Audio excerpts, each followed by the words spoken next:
Si vous étudiez le texte Hébreux 12, 5, 11, qui fait allusion au véritable exercice de nos sens spirituels, vous verrez vraiment ce qu'il est. C'est l'effet que produisent sur nous certaines expériences que nous traversons et qui sont d'initiative divine. Mon fils, ne méprise pas le châtiment du Seigneur. Tout châtiment semble d'abord un sujet de tristesse et non de joie, mais il produit plus tard, pour ceux qui ont été exercés, un fruit paisible de justice. Ainsi exercé. Comment ainsi? Par le châtiment dont Dieu a pris l'initiative. C'est comme des fils que Dieu vous traite si vous supportez le châtiment. Si vous supportez le châtiment, Dieu vous traite comme des fils. C'est parce que vous êtes des fils qu'il cherche à vous amener à la maturité. La rudesse des voies de Dieu, c'est cela qui exerce nos sens spirituels. Un jour, Dieu vous enlève à votre travail et vous livre malgré vous à l'inaction. Crise terrible. Vous allez jusqu'à dire que tout va de travers et que le Seigneur vous a abandonné. De quoi s'agit-il en réalité? D'une crise de croissance. Ne s'est-il pas avéré, après coup, qu'il s'agissait bien d'une crise de croissance? Et, à la longue, vous avez découvert qu'après tout, les choses n'étaient pas allées si mal que vous l'aviez cru tout d'abord. Et qu'au contraire, du point de vue spirituel, c'était précisément ce chemin-là qu'elle devait prendre. Alors que jusque-là, votre vie était tout absorbée par des choses extérieures. Vous avez appris par cette épreuve que le Seigneur est vraiment une personne. Et maintenant, vous le connaissez.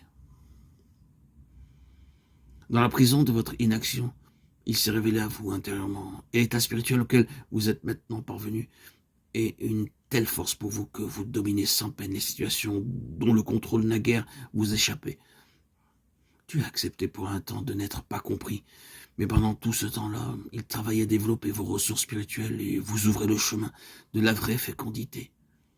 C'était pour vous un exercice et c'était ce but-là que Dieu avait en vue. Elles sont terribles, ces crises de croissance. Il n'y a rien à faire pour aider quelqu'un qui les traverse. On ne peut qu'assister sans maudire à l'œuvre que Dieu fait et attendre tranquillement le dénouement. Ainsi donc, par des moyens aussi nombreux que variés, la croissance s'effectue. La façon dont Dieu se comporte à notre égard provoque en nous une perplexité douloureuse et salutaire. C'est ce que nos versions appellent le châtiment du Seigneur. Ce mot châtiment est une expression bien faible. Le terme grec contient le radical du mot enfant et signifie proprement l'éducation des enfants, la discipline.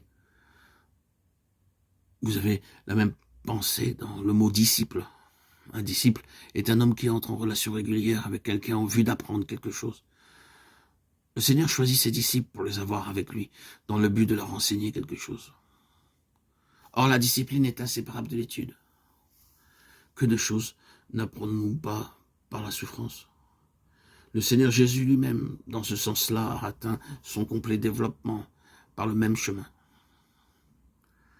C'est par les souffrances qu'il est parvenu à la perfection. Comment pouvons-nous espérer atteindre notre pleine croissance par une autre voie? L'éducation par l'expérience, le joug d'une discipline qu'on apprend par l'épreuve, voilà la méthode divine pour muer l'enfant en un homme fait et nous rendre dignes de notre qualité de fils de Dieu.